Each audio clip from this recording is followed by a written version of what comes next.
ప్రజలకు మీ అందరికీ నా హృదయపూర్వక నమస్కారాలు.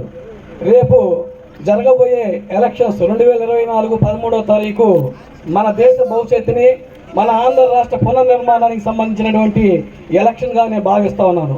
ఈరోజు ఇక్కడ ఉన్నటువంటి అన్నదాతలకి ముఖ్యంగా ఒక విషయం తెలియాలి. ఎందుకంటే భారతదేశానికి అన్నం గిన్నెగా అన్నదాతలు ఈరోజు మన ముందున్నారు. వారందరూ కూడా రేపు జగన్ ప్రభుత్వం వస్తే చాలా విపత్కరమైన పరిస్థితులను ఎదుర్కోవాల్సి వస్తుంది. అదేంటంటే ల్యాండ్, ఇప్పుడు టైటిల్ యాక్ట్ అని భూమి యాజమాన్యపు హక్కుల పత్రం బ్రిటిష్ వాళ్ళ టైం నుంచి కూడా మన పాస్ పుస్తకం మన పేరు మీద ఉండి మనం ఏదైనా పెళ్ళైనా, మనకి ఆరోగ్యం బాగలేకపోయినా, మనకి ఇబ్బందులైనా బ్యాంకులో పుస్తకాన్ని పెట్టుకొని మనం లోన్ తెచ్చుకునే పరిస్థితి ఉంది. అదేవిధంగా మనకు అవసరమైతే దాన్ని అమ్ముకునే పరిస్థితి ఉంది. ఈరోజు కేంద్ర సంస్థ అయినటువంటి నీతి ఆయోగ్ చేసినటువంటి సూచనలు పక్కన పెట్టి ఈరోజు జగన్ పాదయాత్రలో నేను ఒక మాట మీకు అందరికీ చెబుతూ ఉంటాను. అందరికీ తెలుసు, నేను విన్నాను, నేను ఉన్నాను, నేను చూశాను అంటే పాదయాత్రలో ఉన్నటువంటి ప్రభుత్వ భూములు కానీ మన భూములు కానీ అన్నిటిని ఆయన చూసి లెక్క కట్టుకొని ఈ రోజు చట్టబద్ధమైనటువంటి కబ్జా చేయడానికి ల్యాండ్ టైటిలింగ్ యాక్ట్ అనేది ఒకటి తీసుకొచ్చారు. ఈ టైటిలింగ్ యాక్ట్ లో ఇప్పుడు మీకు ఏదైనా ఒక సమస్య వస్తే మీరు మనకు అద్దెంకులో ఉన్నటువంటి సివిల్ కోర్టుకు, జిల్లా కోర్టుకు, హైకోర్టుకు వెళ్ళే పరిస్థితి ఉంది. ఈ యాక్ట్ వస్తే కోర్టుల పరిస్థితిని పక్కన పెట్టి కోర్టుకు జ్యూరిస్డిక్షన్ లేకుండా టీఆర్ఓ టైటిల్ రిజిస్ట్రేషన్ అధికారిని ఒకరు నియమించి, అది కూడా మన కేంద్ర ప్రభుత్వం సూచించిందంటే ఒక అధికారం చెబితే దానికి సెక్షన్ 13 ప్రకారం ఏ వ్యక్తినైనా నియమించుకోవచ్చు అని వ్యక్తులను అందులో పొందపరిచి ఆ యాక్ట్ కూడా తోటా పడిచాడు.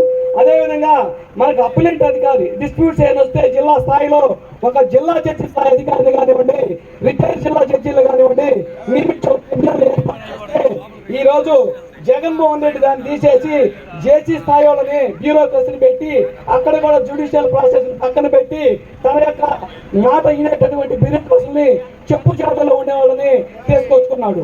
ఇంకొక విషయం ఏంటంటే మనకేదైనా సమస్య వస్తే ఆ యాక్ట్ మీద మనం హైకోర్టుకి పోయేటప్పుడు అప్పీల్ అంటే అధికారం ఉండేది. ఈ రోజు అప్పీల్ అధికారాన్ని తీసేసి ఓన్లీ రివిజన్ అధికారం అంటే అక్కడ పరిశీలించేటువంటి పరిస్థితిని పెట్టారు. అంటే ప్రజాస్వామ్యంలో ఒక చట్టబద్ధమైనటువంటి పాలన, కోర్టులకు ఉన్నటువంటి పరిమితిని తీసేసి వాళ్ళ చేతుల్లో పెట్టుకొని ఈ రోజు పోలీసు వ్యవస్థని, రెవెన్యూ వ్యవస్థని తన చేతుల్లో తీసుకొని ఏ విధంగా అదిరించి బెదిరించి ప్రజాస్వామ్యాన్ని కూలీ చేశాడో రేపు రాబోయే రోజుల్లో తన యొక్క అధికారం మొత్తాన్ని కూడా తన చేతుల్లో తీసుకొచ్చి పేదవారి భూముల్ని చిక్కినట్టు, దక్కినట్టు, బుక్కినట్టు ఎక్కడికక్కడికి కబ్జా చేసేటువంటి పరిస్థితుల్లో జగన్మోహన్ రెడ్డి ఉన్నారు. కాబట్టి ఈ భూ పగలాసురుడికి మనం అందరం కూడా ఓటగా ఆయుధం ద్వారా అతనికి బుద్ధి చెప్పి రాబోయే ఎలక్షన్స్ లో అద్దెకి అక్షర ఫస్ట్ కాబట్టి మెజార్టీలు కూడా మనం రాష్ట్రంలో మా దివంగత నేత నర్సయ్య గారు 1,00,000 మెజార్టీని బద్దలు కొట్టి రవికుమార్ గారు 1,00,000 మన రాష్ట్రంలోనే హైయెస్ట్ మెజార్టీ. మనకి 94లో ఒక సెంటిమెంట్ ఉంది. దివంగత గొట్టిపాటి హనుమంతరావు గారు గెలిచి మంత్రి అయ్యారు. 2024లో కూడా మన గొట్టిపాటి మంత్రి అవుతారు. అందుకని ఆ రోజు గొట్టిపాటి 2094లో గెలిచి మంత్రి అయ్యారు.